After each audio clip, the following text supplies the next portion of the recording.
योऽन्तः प्रविश्य मम वाचमिमां प्रसुप्तां सञ्जीवयति अखिलशक्तिधरस्वधाम्ना अन्यांश्च हस्तचरणश्रवणत्वगादीन् प्राणान्नमो भगवते पुरुषाय तुभ्यं। यं ब्रह्मा वरुणेन्द्ररुद्रमरुतः तुन्वन्ति दिव्यैस्तवैः वेदैः साङ्गपदक्रमोपनिषदैः गायन्ति यं सामगाः ध्यानावस्थिततद्गतेन मनसा पश्यन्ति यं योगिनः यस्यान्तं न विदुः सुरासुरगणाः देवाय तस्मै नमः। श्रुतिस्मृतिपुराणानाम् आलयं भुवनालयं नमामि भगवत्पाद शंकरं लोकशंकरम्। ओम दयानंद चरणौ मनसा स्मरामि, दयानंद चरणौ शिरसा नमामि। ఈరోజు కులాలకి, మతాలకి, వర్గాలకి, జాతులకి, దేశాలకి అతీతంగా ఒక మనిషిగా పుట్టాడు అని అంటే, ఎలాగైతే ఒక సెల్ ఫోన్ కొనుక్కుంటే దానికి ఒక మాన్యువల్ కావాలో, ఒక కారు కొనుక్కుంటే మాన్యువల్ కావాలో, ఆ మాన్యువల్ ఇచ్చినప్పుడు ముస్లిం మాన్యువల్ అని, క్రిస్టియన్ మాన్యువల్ అని, హిందూ మాన్యువల్ అని, లేకపోతే బుద్ధ మాన్యువల్ అని, చైనా మాన్యువల్, ఇండియా మాన్యువల్, ఇన్ని మాన్యువల్స్ ఉండదు. ఆ కారు ఒక కంపెనీ తయారు చేసి బయటికి విడిచిపెడితే అది ఏ దేశస్థుడు కొన్నా ఆ దేశస్థుడికి ఆ మాన్యువల్ వర్తిస్తుంది. ఒకటే మాన్యువల్. ఏ కులస్థుడు కొన్నా వాడికి అదే వర్తిస్తుంది, ఏ మతస్థుడు కొన్నా వాడికి అదే వర్తిస్తుంది, ఏ జాతి కొన్నా అదే వర్తిస్తుంది. అంతేగాని నల్లవాడికి నల్ల జాతికి ఒకటి, తెల్ల జాతికి ఒకటి అక్కడ మాన్యువల్స్లో మార్పు రాదు. అంటే వస్తువులు కొన్నప్పుడు దానికి మార్పు లేదు, ఒకే మాన్యువల్ అందరం ఆచరిస్తాం. కానీ మన గురించి, వ్యక్తిత్వం గురించి తెలుసుకోవాల్సి వచ్చినప్పుడు అప్పుడు కొట్లాట మొదలవుతుంది. ఆలోచించండి ఎంత దుస్థితిలో ఉన్నాము మనం. ఒక కారుకి మాన్యువల్ ఇస్తే మతాలు లేవు, దేశం లేదు, కులం లేదు, వర్గం లేదు, ఏ భేదం లేదు, ఒప్పుకుంటాం. కానీ మన గురించి మాట్లాడే శాస్త్రం వచ్చేటప్పుడు మాత్రం అబ్బెబ్బే ఇది హిందువులది, మాకు సంబంధం లేదని మిగతా మతస్థులు తోసిపుచ్చుతున్నారు. అంటే ఈ భగవద్గీత దగ్గరకు వచ్చేటప్పటికి మతం అడ్డొస్తుంది, కులం అడ్డొస్తుంది, వర్గం అడ్డొస్తుంది, దేశం అడ్డొస్తుంది, ఒక జాతి అడ్డొస్తుంది. అంతే మనం ఈరోజు ఏ దుస్థితిలో బ్రతుకుతున్నాం చూడండి. ఈ గీత సార్వజనీనం అవ్వాలి. ఇది కృష్ణుడు ఇండియాలో ఉన్నాడు, లేకపోతే భారతదేశస్థుడు, లేకపోతే అతను మనం అందరం ఆరాధించేటువంటి దేవుడు అయ్యాడు. ఇదే పెద్ద నాకు అనిపిస్తూ ఉంటుంది. మనం కృష్ణుడిని దేవుడుగా చేయకుండా మామూలుగా గురువుగా కనుకుంటుంటే బహుశా మిగతా మతస్థులు కూడా యాక్సెప్ట్ చేద్దురేమో. అతని యొక్క మన అన్ఫార్చునేట్ థింగో, అతని అన్ఫార్చునేట్ థింగో, అతను హిందువులకి దేవుడు అవ్వడంతో మహమ్మదీయులు యాక్సెప్ట్ చేయలేకపోతున్నారు, క్రైస్తవులు యాక్సెప్ట్ చేయలేకపోతున్నారు, బౌద్ధులు యాక్సెప్ట్ చేయలేకపోతున్నారు. ఈరోజు రాముణ్ణి మనం దేవుడు చేసేసాం కాబట్టి మిగతా మతస్థులు యాక్సెప్ట్ చేయలేకపోతున్నారు. కానీ రాముడి యొక్క గుణాలని మనిషిగా ఈ భూమి మీద పుట్టిన ప్రతి వ్యక్తి ఆకలింపు చేసుకోవాల్సినటువంటి ధర్మాలు, గుణాలు అందులో ఉన్నాయి. కానీ అన్ఫార్చునేట్ థింగ్, మనం ఎవరిని పడితే వాళ్ళని దేవుణ్ణి చేసేస్తున్నాం కాబట్టి అది పరిమితం అయిపోతుంది. బికాస్ మతం అనేటువంటి ఛాందసం ఒకటి ఉంది కాబట్టి ఆ ముసుగులో మా మతానికి ఇతను దేవుడు కాడు, ఇతను మీకు దేవుడని ఆ దైవత్వాన్ని అతనికి అంటగట్టడం వల్ల, దైవత్వాన్ని అంటగట్టడంతో పాటు అతను బోధించినటువంటి అమూల్యమైనటువంటి అంశాలన్నీ తుంగలో తొక్కేస్తున్నాం మనం. అంతేకాదు కృష్ణుడు దేవుడయ్యాడు కాబట్టి ఈరోజు నాస్తికుడు భగవద్గీతని చదవడు. నిజంగా ఏ నాస్తికుడైనా ఈ భగవద్గీతను ఒక్కసారి ముట్టుకుంటే నిజంగా అతని కంటే గొప్ప సిద్ధాంతకర్త ఇంకొకడు తయారవ్వడు. అంత గొప్ప సిద్ధాంతం ఈ భగవద్గీతలో ఉంది. ఇంకొకటి, ఫర్ యువర్ కైండ్ ఇన్ఫర్మేషన్, ఇక్కడ భగవద్గీతలో పరమాత్మ గురించి, భగవంతుడి గురించి చర్చించిన అంశాలు చాలా తక్కువ. ప్రధానంగా ఈ భగవద్గీత అంతా మాట్లాడింది ఒక వ్యక్తి గురించి, ఒక వ్యక్తిత్వం గురించి. ఆ వ్యక్తి తన వ్యక్తిత్వంతో సాధన చేసి పూర్ణత్వాన్ని ఎలా పొందాలో, అల్పత్వం నుండి పూర్ణత్వానికి చేసే ప్రయాణం ఎలా ఉంటుందో దాని గురించి మాట్లాడింది గీత. అటువంటి భగవద్గీతని ఈరోజు మనం అర్థం చేసుకోలేక దూరం చేసుకుంటున్నాం. అంతేకాదు, ఎవరైనా పిల్లలు భగవద్గీత చదువుకుంటే ఇప్పుడు నీకేంట్రా, నీకేం పాడు బుద్ధి పుట్టింది, ఇప్పుడే కాదు నీకు 70 ఏళ్ళు రాని 80 ఏళ్ళు రాని అంటున్నాం. అంటే మనకు బాగా కన్ఫర్మేషన్ ఉందండి వీడు 70 ఏళ్ళు ఉంటారని. ఎవరన్నా ఇక్కడ ఈ భగవద్గీత 15వ అధ్యాయము పురుషోత్తమ ప్రాప్తి యోగం అని చెప్పింది. చాలా అద్భుతంగా మాట్లాడుతుంది. 16వ అధ్యాయం వచ్చేటప్పటికి ఇంకా కొద్దిగా ముందుకెళ్ళాలి సబ్జెక్టు, మళ్ళీ వెనక్కి వచ్చాడు ఆయన. పురుషోత్తమ ప్రాప్తి అయిపోయింది. ఉత్తమ పురుషస్త్వన్యః పరమాత్మా ఇతి ఉదాహృతః యో లోకత్రయమావిశ్య బిభర్తి అవ్యయః ఈశ్వరః యస్మాక్షరమతీతోహం అక్షరాదపి చోత్తమః అతోస్మి లోకే వేదే చ ప్రదితః పురుషోత్తమః. చెప్పేసింది భగవద్గీత అంతా. పరమాత్మ అంటే అది అని చెప్పేసింది. ఏమిటా పరమాత్మ? ఉత్తమః పురుషః తు అన్యః పరమాత్మ ఇతి ఉదాహృతః. పరమాత్ముడంటే ఎక్కడికో వెళ్ళి వెతకడం కాదురా, పరిపూర్ణమైనటువంటి నీ ఆలోచన ఏ పరాకాష్ఠకు చేరుకుంటే అదే పరమాత్మ అని చెప్పింది అది. అంటే ఇక్కడ ఉన్నటువంటి అంశాలని మనం పరిగణలోకి తీసుకుంటే పరమాత్ముని వెతకడం కాదు.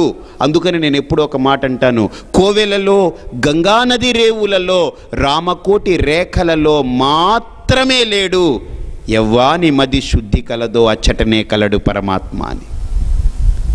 కోవెలలో ఉన్నాడు, గంగానది రేవులలో ఉన్నాడు, రామకోటి రేఖలలో ఉన్నాడు. కానీ అక్కడంతా ఉన్నాడు అని గుర్తించేది ఎవరు? ఈ మనస్సే. నన్ను ఒక స్వామిగా గుర్తించింది మీ మనస్సు, అది దేవుడు అని గుర్తించింది మన మనస్సు. ఇదిగో ఇతను మంచివాడు కాదనేది మీ మనస్సు. కాబట్టి మనస్సే దేన్నైనా గుర్తించగలదు. గుర్తుపెట్టుకోండి.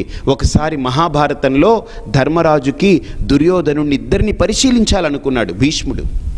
ఇద్దరికి విద్య అయింది ద్రోణాచార్యుడి దగ్గర. అందరూ పాండవులు, కౌరవులందరూ వచ్చేటప్పుడు ధర్మరాజుని, దుర్యోధనుని ఇద్దరిని పరిశీలించాలి. ఇద్దరిలో ఎవరు నీతిమంతులు, ఎవరు బుద్ధిమంతులు, ఎవరు శ్రేష్ఠులని ఒక్కసారి పరిశీలిద్దామని భీష్ముడు పిలిచి ఒక చిన్న పరీక్ష పెడతాడు. ధర్మరాజుని పిలిచి, ధర్మనందన, నువ్వు ఈ సామ్రాజ్యం అంతా తిరిగి, రాజ్యం అంతా తిరిగి ఎవడైనా చెడ్డవాడు ఉంటే వాడిని పట్టుకురావయ్యా అని అంటాడు. దుర్యోధనుని పిలుస్తాడు. దుర్యోధన, సుయోధన, కురునందన, నువ్వు మొత్తం తిరుగు ఈ రాజ్యమంతా, మంచివాడు ఉంటే పట్టుకురా అంటాడు. వీళ్ళిద్దరు వెళతారు. ఇటువైపు నుంచి ఈయన వెళతాడు, ఇటువైపు నుంచి ఈయన వెళతాడు. మొత్తం చుట్టుముట్టి ఇద్దరు వస్తారు. వస్తే ఆ గదిలోకి ధర్మరాజుని పిలుస్తాడు. ముందు భీష్ముడు పిలుస్తాడు, ధర్మనందన రా అని. ధర్మరాజు వెళ్ళగానే భీష్ముడు అంటాడు, ధర్మరాజా, ఎవరైనా నీకు కనిపించారా చెడ్డవాళ్ళు? ఎంతమంది కనిపించారని అడుగుతారు. తాతయ్య, ఏమనుకోకండి, నేను ఫెయిల్ అయ్యాను మీరు పెట్టిన పరీక్షలు అంటాడు. ఏ అన్నాడు. నేను అంతా తిరిగాను తాతయ్య, మూల నేను వెతికొచ్చాను, చాలా పరిశీలన చేసి వచ్చాను, నాకెక్కడ ఒక్క చెడ్డ వ్యక్తి దొరకలేడు తాతయ్య. దుర్యోధనుని పిలుస్తాడు. దుర్యోధన, నువ్వు రావయ్యా అని. నువ్వు వెతికావా? సిన్సియర్గా వెతికాను. ఎంతమంది మంచివాళ్ళు దొరికారని. ఒక్కడు లేడు మంచివాడు అన్నాడు. ఒక్కడు మంచివాడు నాకు దొరికితే ఒట్టు తాతయ్య, ఒక్కడు దొరకలేదు నాకు. ఏమిటో నా ప్రారంధమో నీ ప్రారంధమో, అడిగిన టైమో ముహూర్తమో తెలియదు అన్నాడు. అంటే లోకంలో ఒక్కడు మంచివాడు దుర్యోధనుడికి దొరకలేదు, లోకంలో ఒక్క చెడ్డవాడు ధర్మరాజుకి దొరకలేదు. అంటే ఏమిటండి, లోకాల్లో మంచివాళ్ళు చెడ్డవాళ్ళు లేరా? ఉన్నారు. వీడి మనస్తత్వంతో లోకాన్ని చూసినప్పుడు వీడికి అన్నీ మంచే కనిపించింది. యదా దృష్టి తదా సృష్టి అన్నారు, యదా మతి తదా గతి అన్నారు. నా దృష్టిలో కుదృష్టి ఉన్నప్పుడు నాకు అక్కడ మంచి ఉన్నప్పటికీ కూడా చెడు ప్రస్ఫుటంగా కనిపిస్తూ ఉంటుంది. కాబట్టి ఇక్కడ మనం గమనించవలసినటువంటి అంశం ఏంటంటే, ముందు మన మనస్సు అనేటువంటిది ప్రధానమైనటువంటి ఎలిమెంట్. అదొక పెద్ద తత్వం. అది మనస్సు అనేటువంటిది. మనస్సుకు మించిన దైవం లేదు, మనస్సుకు మించిన రాక్షసత్వం లేదు. మీకు అది ప్రూవ్ చేస్తుంది భగవద్గీత. అందుకనే శ్రీకృష్ణుడి యొక్క భగవద్గీత అంతా కూడా మీరు అనుకోవచ్చు ఆయన ఏదో చెప్పారని, ఏది చెప్పలేదు, మన గురించే మాట్లాడారు. ప్రధానంగా మనమనంటే ఏ మనస్సు అయితే ఈ లోకాన్ని ఇంత చిత్ర విచిత్రంగా మనకు చూపిస్తుందో, ఈ లోకాన్ని ఇంత అద్భుతమైనటువంటి కోణంతో మనకి మనస్సు దర్శనం చేయిస్తుందో ఆ మనస్సు ప్రధానమైంది. మీరు ఒక చిన్న అంశం మీ ముందు చెప్తాను చూడండి.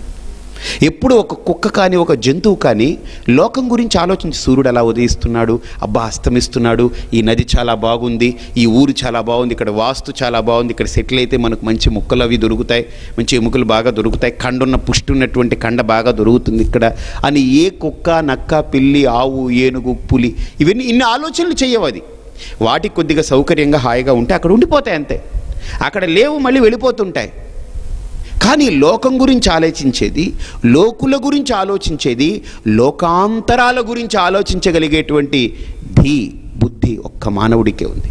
కాకపోతే ఈరోజు ఎక్కడ చంద్రమండలం, ఎక్కడ ఖగోళం, ఎక్కడ గ్రహాలు, ఈ శాటిలైట్స్ ఏమిటి, ఈరోజు ఎదుగుతున్నటువంటి టెక్నాలజీ ఏమిటి ఆలోచించండి. ఈ టెక్నాలజీ దేనికి ఎదిగింది? ఏ పశువు వల్ల ఎదిగింది? ఏ పక్షి వల్ల ఎదిగింది? ఏ దానికి ఈ బుద్ధి లేదే. ఈ మనస్సు, ఈ బుద్ధి, ఈ మానసిక వికాసం ఒక్క మనిషిలో ఉంది. అందుకనే శ్రీకృష్ణ పరమాత్మ యొక్క టార్గెట్ అంతా భగవద్గీతలో 700 శ్లోకాలు నడిస్తే అందులో అర్జునుడు అడిగింది ఒక 56 లేకపోతే ఒక 80 ప్రశ్నలు ఉంటాయి. అర్జునుడు అడిగింది అంతకంటే ఉండవు. అర్జునుడు, సంజయుడు, ధృతరాష్ట్రుడు వీళ్ళందరూ అడిగింది ఒక 70-80 ప్రశ్నల లోపే ఉంటాయి. మిగతా పూర్వపీఠిక అర్జున విషాద యోగము, ఆఖరణ 18వ అధ్యాయంలో ఉండేటువంటి ఉత్తర పీఠిక, ఇవి రెండు మనం కనుక ఒక 100 శ్లోకాలు తీసేస్తే, 170 శ్లోకాలు తీసేస్తే 700 శ్లోకాల్లో మిగతా 530 శ్లోకాలు శ్రీకృష్ణుడు హ్యాండిల్ చేసినటువంటి శ్లోకాలు. ఒక్కొక్క శ్లోకంలో మీరు చూడండి ఆయన ప్రధానంగా ఒక్క అంశం మీద మాట్లాడారు. ఆయన మనిషి గురించే మాట్లాడారు, మానవత్వం గురించే మాట్లాడాడు, మనస్తత్వం మీదనే మాట్లాడారు. అంటే పరమాత్ముడుగా మనకు కృష్ణుడు కనిపిస్తున్నప్పటికీ నా దృష్టిలో శ్రీకృష్ణుడు భగవంతుడు, దేవుడు, అవతార పురుషుడు, దశావతారాల్లో 9వ అవతారం, మహావిష్ణువు యొక్క సాక్షాత్ స్వరూపం, ఇవన్నీ మనం అనుకోవచ్చు. ఒక ముస్లిం అనుకోడు, ఒక క్రిస్టియన్ ఒప్పుకోడు, ఒక బుద్ధిస్ట్ ఒప్పుకోడు, ఎవడు ఒప్పుకున్నా ఒప్పుకోకపోయినా వేరే సంగతి. బట్ భగవంతుడు అనే భావన పక్కకు పెట్టి ఈ భగవద్గీతను కనుక మనం వాస్తవమైన నేత్రంతో చూస్తే, వాస్తవమైన దృష్టికోణంతో చూస్తే శ్రీకృష్ణుడు ఒక పరిపూర్ణమైనటువంటి వ్యక్తిత్వము అని మనకు భగవద్గీత తేటతెల్లం చేస్తుంది. ఆయన ఆలోచించినటువంటి కోణాలు, ఆయన వ్యూహం ఏమిటి భగవద్గీతలో, ఆయన దేన్ని స్పృశిస్తున్నారు, దేన్ని ముట్టుకుంటున్నారు అనేటువంటి అంశాలన్నీ చూస్తే ఎక్సలెంట్, కంప్లీట్ ఒక జీవితాన్ని భగవద్గీతలో భద్రపరిచి పెట్టి ఇచ్చారు మనకు. కంప్లీట్ లైఫ్ స్ట్రక్చర్ అంతా కూడా ఈ భగవద్గీతలో ప్యాక్ చేసి ఇచ్చారు ఆయన. అసలు భగవద్గీత అంటూ మనం తెరవడం మొదలు పెడితే నిజంగా మీరు కనుక ఆ శ్లోకాలను ఆస్వాదించగలిగి ట్రాన్స్లేషన్స్ మీద కూర్చుంటే మీకు ఏం అర్థమై చావదు. సంస్కృతం తెలుసుకోవడము లేదా దాని గురించి ఇన్డెప్త్గా మనం ఒక మంచి సెషన్స్ పెట్టుకొని వినడం మొదలు పెడితే అసలు ఆ భగవద్గీత అధ్యయనం చేస్తూ పోతే ఇది భగవద్గీతను చూస్తుంటే కొన్ని అధ్యాయాలు దాటగానే మనకు అనిపిస్తుంది మనమే ఆ భగవద్గీతలో రిఫ్లెక్ట్ అవుతున్నామేమో. ప్రతి వ్యక్తి, కొన్ని లక్షల మంది, ప్రధానంగా యువకులు, యువకులు, ముసలి వాళ్ళు, పెద్దవాళ్ళు, పెద్ద ఐఏఎస్ వాళ్ళు, లేకపోతే సివిల్స్ వాళ్ళు, అందరూ కూడా ఐపీఎస్ స్టాండర్డ్స్లో వాళ్ళు అందరూ కూడా వాళ్ళు నాకు రాసిన లెటర్స్ కానీ ఈవెన్ నాస్తిక సమాజాల నుంచి కూడా కొంతమంది లెటర్స్ రాశారు. ఈ భగవద్గీత మేము వింటుంటే మాకు కృష్ణుడు చెప్పాడా, అర్జునుడు విన్నాడా, మహాభారతం మధ్యలో జరిగింది ఇవన్నీ పక్కకు పెడితే భగవద్గీతలోకి మేము వెళ్ళగానే అసలు మాలోకే మేము వెళ్ళిపోయినట్టు అనిపించింది. మా గురించే మేము వింటున్నట్టు, మా గురించే మీరు చెప్తున్నట్టు, కళ్ళకు కట్టినట్టు అన్నీ అలాగనే ఉన్నాయన్నారు. Hats off, that's it. Bhagavad Gita అంటే అది ఒక వ్యక్తి గురించే మాట్లాడుతుంది భగవద్గీత, ఒక వ్యక్తిత్వం గురించి మాట్లాడుతుంది ఈ గీత. అటువంటి భగవద్గీతలో మనం బాగా ఆలోచన చేస్తే 15వ అధ్యాయంలో పురుషోత్తమ ప్రాప్తి యోగం అన్నారు. చూడండి ఆయన వాడిన అధ్యాయాలకి క్లాసికల్ పదాలకు చూడండి. పురుషోత్తముడు అంటే పరమాత్మ ప్రాప్తి యోగం అని చెప్పొచ్చు, ఏం తప్పేంటి? చెప్పలేడు. పురుషోత్తమ ప్రాప్తి యోగం, ఏ పురుషుడైతే సాధన ద్వారా ఉత్తమ స్థితికి చేరుకుంటాడో ఆ ఉత్తమత్వమే పరమాత్మ, అంతకంటే వేరే ఏం లేదు. ఏ సాధకుడైతే తన సాధన ద్వారా పరాకాష్ఠకు చేరుకుంటాడో, పరిపూర్ణతను పొంది ఆ వ్యక్తిత్వంలో పరాకాష్ఠను టచ్ చేయగలిగితే అదే పరమాత్మ. అంటే అది ఎలా టచ్ చేస్తాడు ఆ అధ్యాయంలో చాలా అద్భుతంగా చెప్తారు ఆయన. ఊర్ధ్వమూలం అథ శాఖాః అశ్వత్థం ప్రాహురవ్యయం ఛందాంసి యస్య పర్ణాని యస్తం వేద సవేదవిత్ అథశ్చోర్ధ్వం ప్రసృతాః తస్య శాఖాః గుణప్రవృత్తాః విషయప్రవాలాః అధశ్చ మూలాని అనుసంతతాని కర్మానుబంధీని మనుష్యలోకే న రూపమస్యే హతతోపలభ్యతే నాంతో న చాదిః న చ సంప్రతిష్ఠ నా అంతః నచ ఆదిహి. చూడండి, నా ప్రతిష్ఠ అపి. చాలా అద్భుతంగా డీల్ చేస్తాడు ఆయన. ఆయన డీల్ చేసిన ప్రతి అంశం భగవద్గీతలో మనం అనుకుంటాం ఇదేదో సంస్కృత శ్లోకాలు, ఇవి ఏ ఊరికినే కాలక్షేపానికి ఏదో పారాయణం చేసుకుంటే పుణ్యం వస్తుంది అనుకుంటాం. చాలామంది అండి గొప్పగా వినవలసిన విషయం ఏంటంటే, భగవద్గీత స్వామీజీ ఈరోజు ఏకాదశి మేమేం చేశామంటే పవిత్రమైనటువంటి రోజు ఉపవాసం ఉండి మొదటి అధ్యాయం నుంచి చివరి అధ్యాయం దాకా భగవద్గీత అంతా పారాయణం చేశాం. 4 గంటల సేపు చాలా చక్కగా జరిగింది. తర్వాత తులసి దళాలు తీసుకొచ్చి శ్రీకృష్ణుడికి అష్టోత్తర శతనామం చేశాం. తర్వాత మళ్ళీ సాయంత్రం పూట 12వ అధ్యాయం పారాయణం చేసి కృష్ణుడికి పట్టిక బెల్లం నివేదన పెట్టాం. అబ్బా మాకు ఎంత బాగుందో ఈరోజు అంటారు. నో డౌట్ భగవద్గీతను మీరు పారాయణ గ్రంథంగా కూడా చూడొచ్చు, నష్టమేం లేదు. కానీ ఇది కేవలం పారాయణ గ్రంథానికి పరిమితం చెయ్యొద్దు దయచేసి. ఎందుకనంటే ఇది 18 అధ్యాయాలు ఒకసారి చదివేసి మళ్ళీ మూత పెట్టి భగవద్గీతని దేవుడి గదిలో పెట్టి పైన పువ్వు పెట్టి మళ్ళీ ఏకాదశికి తెరిసేటువంటి గ్రంథం కాదు. ఇది ప్రతి దశ మనకు కావలసినటువంటిది. ప్రతి క్షణం ఈ భగవద్గీత మనం వెన్నంటూ ఉండాలి ఇది. ఎందుకంటే ఈ భగవద్గీత మనకు చెప్పబోయే 16వ అధ్యాయంలో ఒక మనిషిని కంప్లీట్గా ఒక అరటిపండుని ఎలాగ మనం ఆస్వాదించాలనుకుంటే ఈ తొక్క ఇటువైపు, ఆ తొక్క అటువైపు, ఆ తొక్క అటువైపు, ఈ తొక్క అటువైపు, 4 వైపుల నుంచి ఆ తొక్కలన్నీ ఊడదీసి మధ్యలో ఉన్నటువంటి ఆ ఫలాన్ని ఆస్వాదిస్తాము. ఈ 16వ అధ్యాయం కూడా ఎస్పెషల్లీ ఈ ఇప్పుడు చెప్పబోయేటువంటి 16వ అధ్యాయం మనిషిని అన్ని కోణాల నుంచి ఒలిచిపెట్టి, అన్ని భావాల నుంచి ఒలిచిపెట్టి, ఇదిగో నీ వ్యక్తిత్వం ఇది మనిషి యొక్క మానసిక స్థితి, ఎక్కడ మనస్సు ఏ విధంగా ప్రారంభమై మనస్సు యొక్క విభిన్నమైన పోకడలు ఎలా వెళుతుంది, ఆఖరికి మనస్సు ఎలా వెళితే దేన్ని పొందుతుందనేటువంటి అంశాలన్నింటినీ కూడా శ్రీకృష్ణ పరమాత్మ 16వ అధ్యాయం ద్వారా మన ముందు ఉంచుతున్నారు ఆయన. ఎందుకు అనంటే 15వ అధ్యాయం యొక్క కాన్సెప్టే చూడండి, పురుషోత్తమ ప్రాప్తి. అంటే ఒక సాధకుడు, ఒక జీవుడిగా, ఒక సాధకుడిగా, ఒక వ్యక్తిగా, ఒక ఇండివిజువల్ ఎంటిటీని పొందినటువంటి నేను ఏ విధమైనటువంటి సాధనల్ని అవలంబించగలిగితే ఆ సాధనల ద్వారా నేను ఒక్కొక్క స్థితిని అధిగమిస్తూ పూర్ణత్వాన్ని పొందుతాను, పరిపూర్ణమైనటువంటి ఆ స్థితిని పొందగలను. ఆ స్థితిని పురుషోత్తమ ప్రాప్తి యోగం చెబుతూ ఆ స్థితిని పొందాలంటే ఏ సాధనలు అవలంబించాలో 16వ అధ్యాయం మనకు ఎక్స్ప్లెయిన్ చేస్తుంది. ఆ స్థితిని ఎక్స్ప్లెయిన్ చేస్తుంది 15వ అధ్యాయం. ఆ స్థితిని పొందడానికి కావలసినటువంటి సాధనలని అవలంబింపజేస్తుంది 16వ అధ్యాయం. కాబట్టి 15 తర్వాత 16 అందుకనే పెట్టారు ఆయన. ఎందుకంటే ఆ స్థితిని పొందాలి అని అంటే ఇక్కడ మనం ఏ పాయింట్ మీద ఉన్నాం, మనం ఎక్కడ కేంద్రీకరింపబడి ఉన్నాం ఆలోచిస్తే, ఇక్కడ బాగా ఆలోచిస్తే ఈ లోకంలో ఒక్కటే కాన్సెప్ట్, ఒక్కటే కోణం. ఈ కోణాలని మనం సరిగ్గా అర్థం చేసుకోగలగాలంతే. ఒక్క కేంద్రం, ఆ కేంద్రం అనేటువంటి ఆ బిందువు దగ్గర మన మనస్సు ప్రారంభమవుతుంది. ఆ మనస్సు ప్రారంభమైంది ఎన్ని కోణాలుగా మార్పు చెందుతుందంటే, ఒకటి మనిషిగా ప్రవర్తిస్తుంది మానవత్వంతో, లేదు పశుత్వంతో ప్రవర్తించవచ్చు, లేదు రాక్షసత్వంతో కూడా ప్రవర్తించవచ్చు, లేదా దైవత్వంతో కూడా ప్రవర్తించవచ్చు, దైవత్వంగా ప్రవర్తించవచ్చు. అంటే ఈ 4 కోణాలు ఒక మనస్సు ప్రవర్తించగలిగేటువంటి అంశాలు. అసలు దైవత్వంగా ప్రవర్తించే మనస్సు ఎలా ఉంటుంది, మానవత్వంగా ప్రవర్తించే మనస్సు ఎలా ఉంటుంది, పశుత్వంగా ప్రవర్తించే మనస్సు ఎలా ఉంటుంది, రాక్షసత్వంతో ప్రవర్తించే మనస్సు ఎలా ఉంటుంది. ఇప్పుడు మనం ఏ స్థాయిలో ఉన్నాం, మనందరం ఏ కోణాల్లో ఇమిడి ఉన్నాం? మనం దైవత్వంతో ఇమిడి ఉన్నామా, మానవత్వంగా ఇమిడి ఉన్నామా, పశుత్వంగా ఉన్నామా, రాక్షసత్వంతో ఉన్నామా? ఏ క్వార్టర్లో మనం ఉన్నాం, ఏ కోణాల్లో ఉన్నాం మనం అర్థం చేసుకుని మళ్ళీ మన మనస్సుని ట్యూన్ చేసుకుని ఉన్నత స్థితికి తీసుకెళ్ళగలగడమే సాధన. అందుకే సాధన అంటే నేను ఎప్పుడూ ఒక డెఫినేషన్ ఇస్తాను, ఉన్న స్థితి నుండి ఉన్నత స్థితికి ఎదగడమే సాధన. ఆ సాధన చేయిస్తుంది ఈ భగవద్గీత. ఈ 16వ అధ్యాయాన్ని చక్కటి కోణంతో నవీనమైనటువంటి దృక్పథం, అందరూ అంటారు నవీనమైన దృక్పథం అని. అసలు మన సాంప్రదాయమే సనాతనం. సనాతన సాంప్రదాయం అంటే అర్థం ఏంటంటే పాతది అని కాదు అర్థం, ఎప్పటికప్పుడు కొత్తదిగానే కనిపిస్తూ ఉంటుంది, నిత్య నూతనమైంది. సనాతనం అంటే అర్థం ఏంటంటే సనాతనం అని అంటే అధునాతనానికంటే సనాతనం అంటే రాబోయే కొత్త దానికంటే ఇది కొత్తది, గడిచిపోయిన పాత దానికంటే పాతది. కాబట్టి పాతదానికంటే పాతదిగా కనిపిస్తుంది. దాని లోతుకి మనం వెళ్ళగలిగితే రాబోయే కొత్త దానికంటే ఇది కొత్తదిగా కూడా కనిపిస్తుంది. కాబట్టి సనాతన శబ్దానికి అది అర్థం. అధునాతనం అంటే కొత్తది, ఇప్పుడున్నది పాతది, దాన్ని మార్పు చేసుకుంటే కొత్తది. కానీ సనాతనం అనేది మార్పు చెందదు, ఎప్పుడూ నిత్యనూతనంగా ఉంటుంది.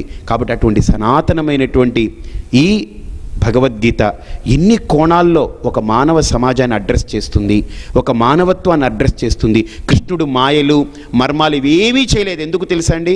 కృష్ణుడు కనుక నిజంగా నాకు అనిపించేది, కృష్ణుడు ఎంత పరమాత్ముడు, పరంధాముడు కదా. దుర్యోధనుని చూసి ఇలా అనుంటే, ఒక్కసారి రెప్పలా వాల్చుంటే దుర్యోధనుడు చాలా మంచివాడు అయిపోయి ఉండేవాడు. అసలు మహాభారత యుద్ధం వద్దు, ఏం అక్కర్లేదు. కానీ కృష్ణుడు అలా చేయలేదు. అలా చేస్తుంటే అబ్బో కృష్ణుడు అబ్బో ఇలా అనేసారండి, అయిపోయింది, మొత్తం దుర్యోధనుడు మారిపోయాడని అంటాం మనం. కృష్ణుడు అలా అన్నాడండి, మారిపోయాడని చెప్పుకుందాం. కానీ అలా కనుక కృష్ణుడు మార్చేసి ఉంటే, కృష్ణుడు దుర్యోధనుడిని మార్చేసి ఉండేవాడు, నో డౌట్ దుర్యోధనుడు మారిపోయి ఉండేవాడు. కానీ మనకు భగవద్గీత వచ్చి ఉండేది కాదు, మనం మారడానికి అవకాశం ఉండేది కాదు. కానీ అప్పుడు దుర్యోధనుడు ఒక్కడిని మార్చుంటే తన మాయతోటి ఈరోజు ఇంతమంది మానవ సమాజాన్ని ఉద్ధరించే భగవద్గీత వచ్చి ఉండేది కాదు. కానీ ఆయనకి ఒక్కడిని మాయతో మార్చడం కంటే మొత్తం రాబో భవిష్యత్తు భవిష్యత్తు భవిష్యత్తు యుగ యుగాలు తరించడానికి కావలసినటువంటి అద్భుతమైన గీతని ఏ మాయా మర్మము ఏదీ లేకుండా ధర్మబద్ధమైన భావాలతో ఈ భగవద్గీతని మన ముందు తీసుకొచ్చి అందించారు ఆయన. ఇది ఒక చిన్న వయసులో ఉన్న పిల్లలని కాదు, వృద్ధులని కాదు, ప్రతి ఒక్కళ్ళకి ఇది గీత ఔషధం. ఇది